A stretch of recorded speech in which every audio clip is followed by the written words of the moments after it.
ফজরের নামাজের পরে বিসমিল্লাহির রহমানির রহিম কতবার পাঠ করলে কি হয়? আমি আবার বলছি, ফজরের নামাজের পরে কতবার বিসমিল্লাহির রহমানির রহিম পাঠ করলে কি হয়? খুবই দামি এবং গুরুত্বপূর্ণ আমল। আমলটি আপনি শিখে রাখুন, আপনার কাজে লাগবে। আপনি যখন এই আমলটি করে উপকৃত হবেন, আপনি ফলাফল পাবেন, তখন আপনি বুঝবেন এই আমলটি কত দামি এবং গুরুত্বপূর্ণ। তাই বিস্তারিত জানার জন্য, আমলটি শিখে রাখার জন্য ভিডিওটি শেষ পর্যন্ত মনোযোগ সহকারে দেখার অনুরোধ থাকবে। তো সম্মানিত আমার মা বোনেরা, আমার মুসলিম ভাইয়েরা, আমলটি আপনি কখন করবেন, কিভাবে করবেন এবং আমলটি করার ক্ষেত্রে আপনার কাছে কোন কোন জিনিস রাখতে হবে বিস্তারিতভাবে আমি আপনাদেরকে বলে দিচ্ছি। তো প্রিয় ভাই বোনেরা, আমলটি করার ক্ষেত্রে আপনার কোনো ধরনের টাকা পয়সা খরচ করতে হবে না, শুধু একটু সময় ব্যয় করতে হবে। একটু সময় ব্যয় করে যদি আপনি উপকৃত হতে পারেন, আপনি লাভবান হতে পারেন, তাহলে আপনার জন্য ভালো। এই জন্য আলোচনা শুরু থেকে শেষ পর্যন্ত আপনি শুনুন, অবশ্যই আপনি এই গুরুত্বপূর্ণ দামি আমলটি শিখতে পারবেন। প্রিয় ভাই বোনেরা, বিসমিল্লাহর যে কত ফজিলত, বিসমিল্লাহর যে কত ফজিলত এবং বিসমিল্লাহর যে কত শক্তি আপনি জানলে অবাক হবেন। এই বিসমিল্লাহ হলো অনেক গুরুত্বপূর্ণ এবং তাৎপর্যপূর্ণ, ফজিলতপূর্ণ। এর অনেক শক্তি আল্লাহ রাব্বুল আলামিন রেখেছেন। আপনি বিসমিল্লাহ সহ যে কাজ করবেন, সেই কাজের মধ্যে আপনি সফলতা পাবেন। এই জন্য আল্লাহ হাবিব সাল্লাল্লাহু আলাইহি সাল্লাম বলছেন, সব কাজে শুরুতে তোমরা বিসমিল্লাহির রহমানির রহিম পাঠ করো। এর একটি ঘটনা রয়েছে, আপনি শুনলে অবাক হয়ে যাবেন। এক স্বামী তার স্ত্রীকে পরীক্ষা করার জন্য এই কাজটি করেছে। প্রত্যেকদিন স্বামী স্ত্রীর কাছে টাকা এনে দিত। তো তারপরে একদিন স্বামী স্ত্রীকে পরীক্ষা করার জন্য এই কাজটি করেছে। কি কাজ? সেই স্বামী একদিন টাকা এনে স্ত্রীর হাতে দিল। তারপর সেই স্বামী দেখলো লুকিয়ে লুকিয়ে যে কোথায় তার স্ত্রী টাকা রাখে। তো এভাবে লুকিয়ে লুকিয়ে দেখার পরে তো দেখলো অমুক জায়গায় সে টাকা রাখে। তারপর থেকে ওখান থেকে সে টাকাটা সরিয়ে ফেলে। তারপর পরের দিন যখন সে বাইরে যাবে, অফিসে যাবে, কাজকর্ম করতে যাবে, তখন তার কাছে টাকা চায় যে কালকে যে টাকা দিয়েছিলাম সে টাকাটা তুমি দাও। তো স্ত্রী প্রত্যেকদিন যেখানেই টাকা রাখেন সেখান থেকে টাকা আনার জন্য সে যাইতেছে। তো এটা দেখে তার স্বামী মনে মনে অনেক খুশি যে আজকে তো টাকা পাবে না। তো তারপর তার স্ত্রী কি করলো, যে জায়গায় প্রত্যেকদিন টাকা রাখে সেই জায়গা থেকে টাকাটা এনে স্বামীর হাতে দিল। তখন তার স্বামী আশ্চর্য হয়ে গেল এবং বলল, কেমন করে তুমি ওখানে টাকা পেলে? তখন স্ত্রী বললেন, আমি তো প্রত্যেক দিনের মতোই আমি ওখান থেকে টাকা এনে তোমাকে দিয়েছি। তখন স্বামী সব খুলে বলল, তোমাকে পরীক্ষা করার জন্য, তোমাকে লজ্জিত করার জন্য আমি এই কাজটি করছি।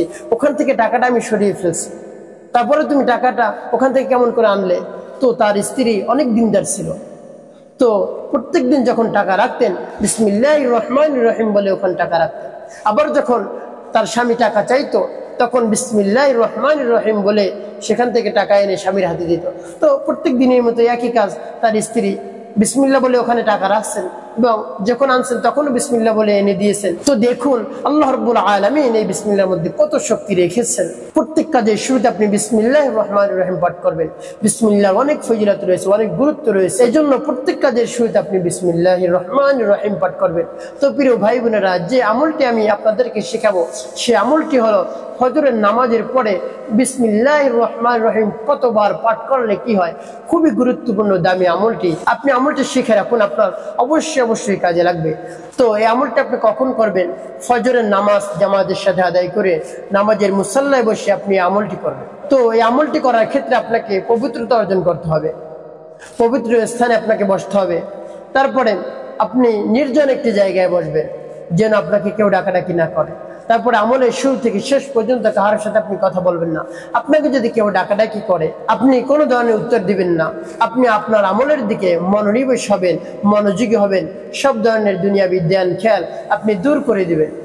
তারপরে আপনি আমলটি করা শুরু করবেন। যখনই আমলটি করা শুরু করবেন, শুরুতেই আপনি আপনার জীবনের সব ধরনের গুনার কথা স্মরণ করে, ছোট বড় যত ধরনের গুনাহ রয়েছে, রাতে দিনে প্রকাশ্যে গোপনে যত ধরনের আপনি গুনাহ করেছেন সব ধরনের গুনার কথা স্মরণ করে ইস্তিগফার করবেন, তাওবা করবেন।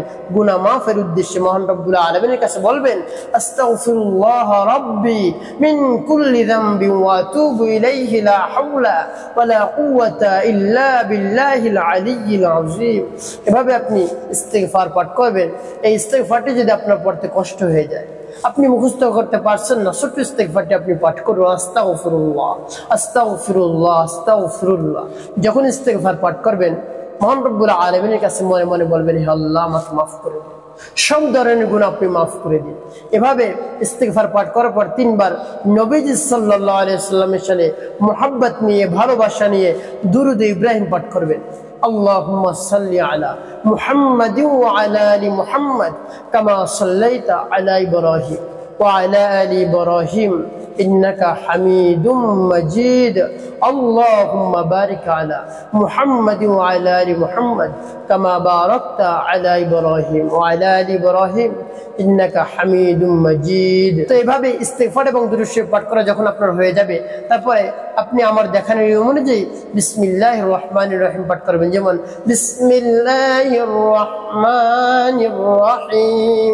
আর যখন বিসমিল্লাহির রহমানির রহিম পাঠ করবেন, তখন আপনি যে উদ্দেশ্যে আমলটি করতেছেন সেই উদ্দেশ্যের কথা মনে মনে স্মরণ করবেন, মনে মনে আপনি নিয়ত করবেন এবং শুরু থেকে শেষ পর্যন্ত আপনি আমলের দিকে খেয়াল করবেন এবং সেই উদ্দেশ্যের দিকে আপনি খেয়াল করবেন, স্মরণ করবেন, তাহলে আপনি উপকৃত হতে পারবেন। তারপর আপনি বিসমিল্লাহ পাঠ করবেন। যেমন বিসমিল্লাহির রহমানির রহিম, বিসমিল্লাহির রহমানির রহিম, বিসমিল্লাহির রহমানির রহিম, বিসমিল্লাহির রহমানির রহিম, বিসমিল্লাহির রহমানির রহিম।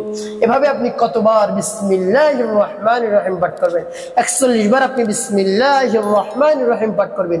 যখন 41 বার বিসমিল্লাহির রহমানির রহিম পাঠ করা শেষ হয়ে যাবে, এরপর আপনি 3 বার দুরূদ শরীফ পাঠ করবেন। যেমন সাল্লাল্লাহু আলাইহি ওয়াসাল্লাম, সাল্লাল্লাহু আলাইহি ওয়াসাল্লাম, সাল্লাল্লাহু আলাইহি ওয়াসাল্লাম। তো এইভাবে আপনার আমলটি করা যখন শেষ হবে, তারপর আপনি মোনাজাত করবেন। আল্লাহ রাব্বুল আলামিনের কাছে মোনাজাতে আপনার উদ্দেশ্যের কথা খুলে বলবেন এবং 2 ফোঁটা চোখের পানি ফেলাবেন। তো প্রিয় ভাই বোনেরা, আমলটি আপনি কিসের জন্য করলেন, কোন কাজের জন্য করলেন, আমি আপনাদেরকে বলে দিচ্ছি। যদি আপনার সন্তান না বলে আপনার বাসা থেকে চলে যায়, অনেক দিন হয়ে গেছে আসে না, অনেক খোঁজাখুঁজি করছেন, আপনি পান না, আপনার বাড়িতেও আসে না, আপনি অনেক পেরেশানির মধ্যে পড়ে গিয়েছেন, হতাশার মধ্যে পড়ে গিয়েছেন, দুশ্চিন্তার মধ্যে পড়ে গিয়েছেন যে সন্তান আসে না, কি করব আমি? বা কোনো প্রতিষ্ঠান থেকে যদি ছাত্রছাত্রী চলে যায় না বলে, তো বাড়িতেও যায়নি, মাদ্রাসায় আসে না, কোনোভাবেই খোঁজ পাওয়া যাচ্ছে না, তো এই মতো অবস্থায় আপনি অনেক পেরেশানিগ্রস্ত হয়ে পড়েন। তারপরে বিপদের মধ্যে আপনি পড়ে যান। তো সেই পেরেশানি দূর করার জন্য, বিপদ দূর করার জন্য আপনি এভাবে আমল করুন। তারপর আপনি আল্লাহ রাব্বুল আলামিনের কাছে আপনি দোয়া মোনাজাত করুন, হে আল্লাহ, আপনি আমার দুশ্চিন্তা, পেরেশানি, হতাশা, বিপদ দূর করে দিন, যত ধরনের পেরেশানি রয়েছে দূর করে দিন। তারপর আপনার উদ্দেশ্যের কথা মহান রব্বুল আলামিনের কাছে বলবেন, হে আল্লাহ, যার জন্য আমি পেরেশানি হয়ে পড়েছি সেই সমস্যা আপনি দূর করে দেন। অবশ্যই মহান রব্বুল আলামিন সেই সমস্যা দূর করে দিবেন এবং আপনি অনেক উপকৃত হতে পারবেন, লাভবান হতে পারবেন, যদি আল্লাহ রাব্বুল আলামিনের উপর পূর্ণ আস্থা রেখে, বিশ্বাস রেখে এই আমলটি করতে পারেন।